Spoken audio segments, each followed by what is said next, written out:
When I was younger, my grandfather was a pretty well-known Baptist minister in the Downriver area.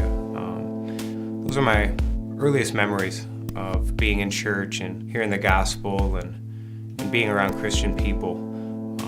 And it was a very good thing for me to be a part of all throughout my youth.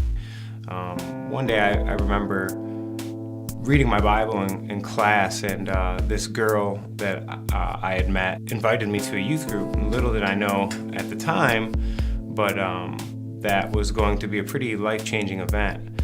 And its youth pastor was this long-haired, hippie-looking 15-passenger van-driving guy named Jeremy Shasso. And it wasn't long until I felt just very at home there with him and with the kids that were a part of it. But there was such a strong passion for music in and around that youth group at that time that it was just something that swept me up into it. That was ultimately where Bliss 66 was born. We were all a part of the youth group, and we worked hard.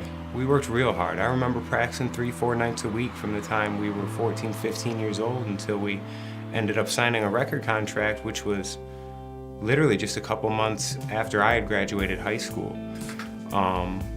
Was able to go to Los Angeles and make a record with Glenn Ballard, who has made some of the biggest records ever. You know, Alanis Morissette, Michael Jackson. I mean, these are musical icons, and we got to sit and write and play and record and just do things literally in the footsteps of some pretty big musical giants.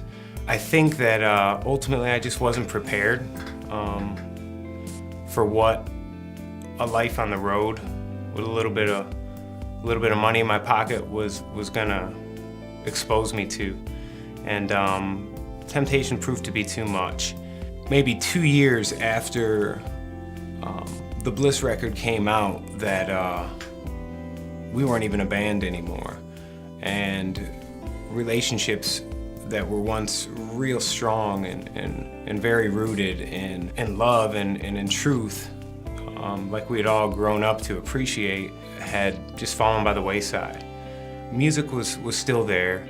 I ended up joining another band called Paper Street Saints with a couple of other notable local musicians who had done some things in previous bands as well.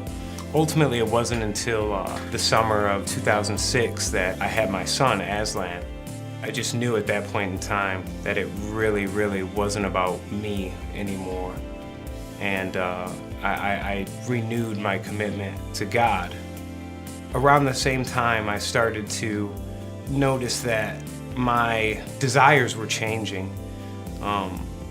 It wasn't so much about me anymore, as much as it was about him and about trying to build a family and trying to do the right thing to leave a legacy behind. Around this time, I had started coming back to Metro, came to a couple services, and I noticed this guitar player, who I later found out to be Marty Yount, on stage, just really, really blowing me away with some of the playing that I saw up there. So after getting a formal introduction to Marty through some mutual friends, it wasn't long after that I passed along some material to him and looked to start recording some new music. Ultimately, this became what is now Half-Light Music. Over time, between the years 2009, 2010, 2011, started becoming more of a regular fixture at Metro. God had a plan, and he just kept pulling and tugging at my heart. And to see people on stage that I could just tell all had different backgrounds, singing with a passion to a God that loves us all unconditionally, was something that really affected me. And I knew that if I wasn't using what God had given me in the area of the talents that I have in music, that I felt that he was maybe going to take it away from me.